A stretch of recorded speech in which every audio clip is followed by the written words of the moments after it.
Viral momen siswa SMA kompak ziarah ke makam ibu kantin meninggal, kumpulkan ucapan menyentuh. Beredar di media sosial sebuah video yang memperlihatkan video momen siswa SMA kompak ziarah ke makam ibu kantin yang meninggal dunia.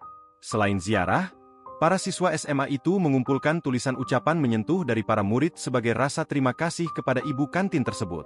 Sontak aksi para siswa itu menuai pujian dari warganet.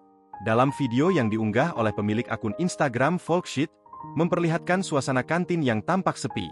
Meski begitu, terlihat di dinding kantin tersebut terdapat sejumlah kertas berisi tulisan. Jika diamati, ternyata tulisan di kertas tersebut berisi ucapan para siswa untuk seorang ibu kantin.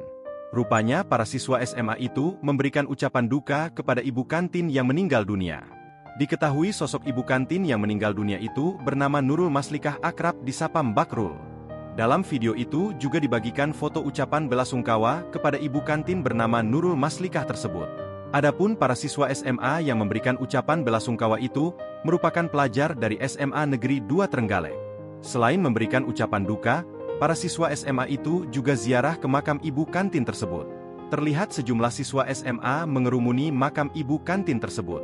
Mereka menyiramkan air ke kuburan sang ibu kantin sembari membaca doa. Meski tampak sederhana, aksi siswa SMA ziarah ke makam ibu kantin yang meninggal dunia itu viral dan menyita perhatian warganet. Tak sedikit warganet menduga selama hidup ibu kantin tersebut baik kepada para siswa tersebut. Ada juga warganet memuji aksi yang dilakukan para siswa SMA tersebut. Download Tribun X sekarang, menghadirkan lokal menjadi Indonesia.